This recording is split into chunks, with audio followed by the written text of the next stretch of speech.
All right, let's. This was posted by William CLL on the forum, and AMD's Where Gaming Begins event was kind of a big deal. Luke, have you looked at this yet? That's fine. That's fine. I'm going to walk you through it. It's huge.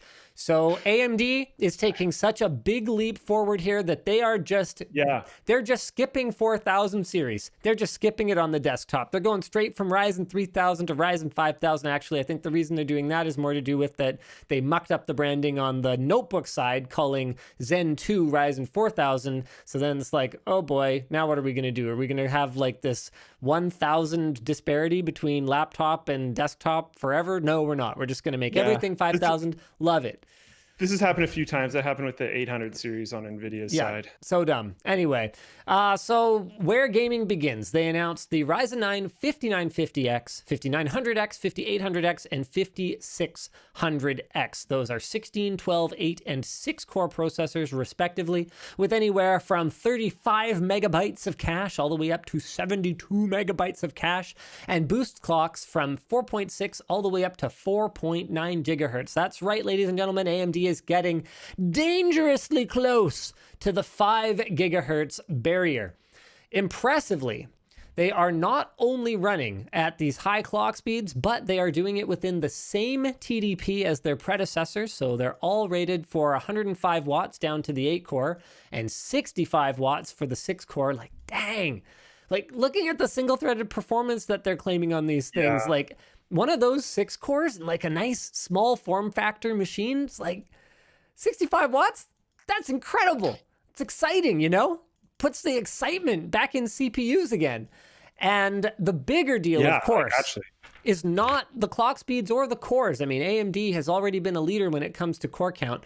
The bigger deal is the improvement in per clock efficiency. So how much performance they can actually get out of each clock cycle. And they are apparently claiming a 19% lift in instructions per clock.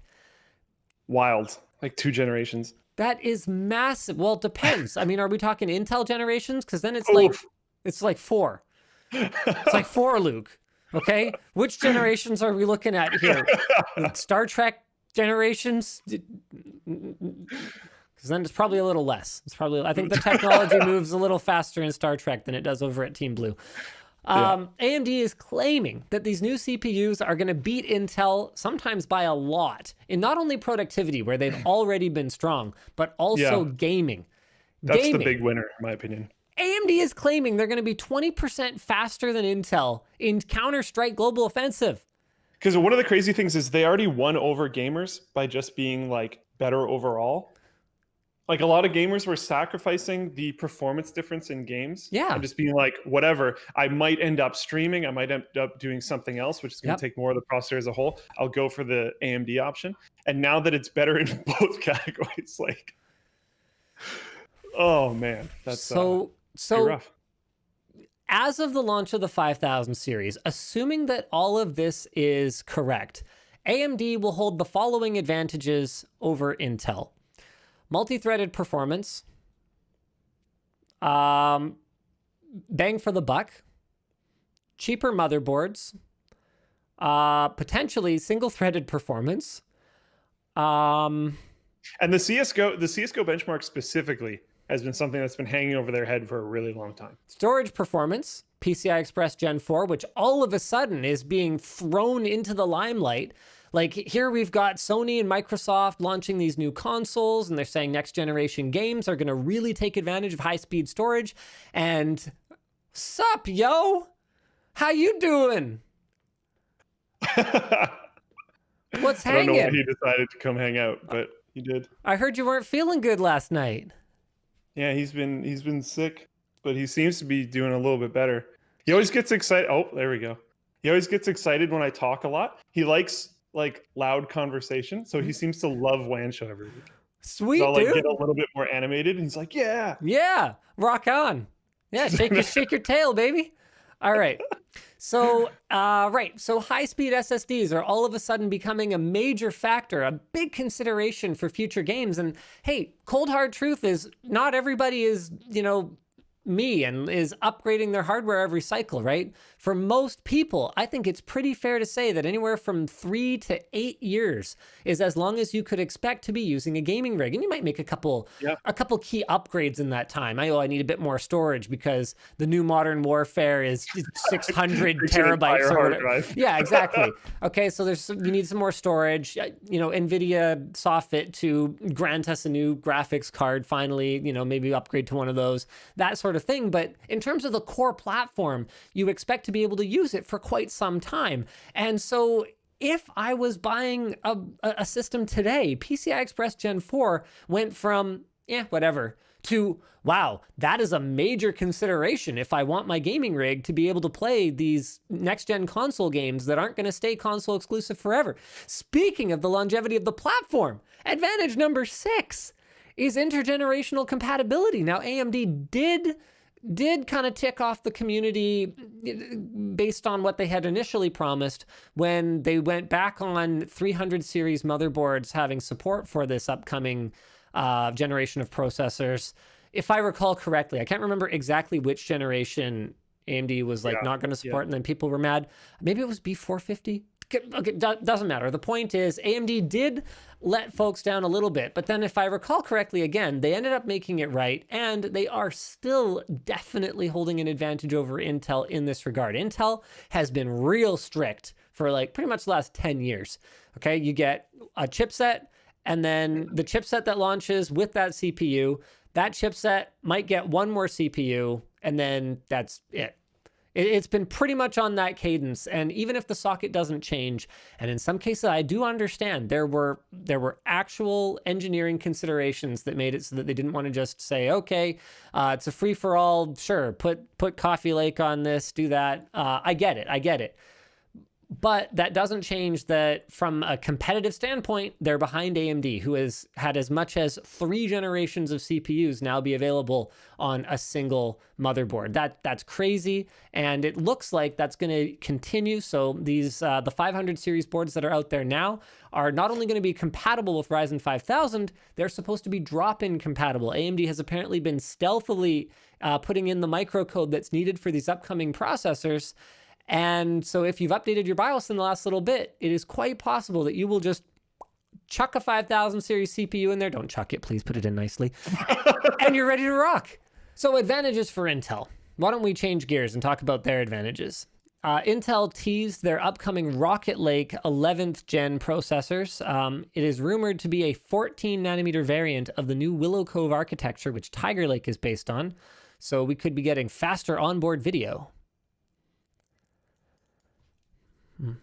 Cool. Nice. Good win, guys. Nice.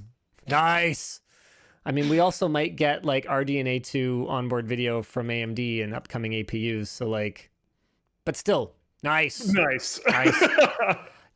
Someone made a comment earlier, and it sucks that the Rocket Lake thing's coming because they were calling it Coffin Lake in Twitch chat, and I thought that was pretty great. Okay, when I was talking earlier, I was talking about Coffee Lake, not Coffin Lake. I know. Coffin Lake. I just thought it was. Oh, funny. What a creepy place to hang out on a weekend that would be. Honestly, though, I like desperate Intel. I like against the ropes Intel a lot better than I like complacent Intel, because that's what it takes to get through to the suits. And if that's what it takes, fine, because every other time Intel's been up against the ropes, they have come back swinging hard. So has Intel had all of their good brains drained away? I don't know. We're going to find out soon enough, because I'm sure they're going to need a way to come back and make a splash here sometime in the next. I mean, the thing about it, guys, is that oh man, there's so many things for them to overcome. Oh, advantage number 7 is AMD's approach to CPU design with their chiplets. Allows them apparently to be much more efficient about product development and work on multiple different cores in parallel, to the point where apparently they were able to just drop these new Zen 3 cores onto the same substrate that they were using for Ryzen 3000 series with the same IO die, and just okay, here we go. That's incredible. Obviously, it wasn't quite that simple. There's a lot of engineering that goes into getting something like that working just right. Actually, advantage Intel. I really hope that AMD does a better job with virtualization this time around. It can be done. I know. I saw all the comments on the couple's PC where people were like, oh, Wendell did it. The fact that Wendell did it does not mean that it is user-friendly, okay? Wendell can do amazing things. Wendell could do just about anything. Yeah, as far as I can tell.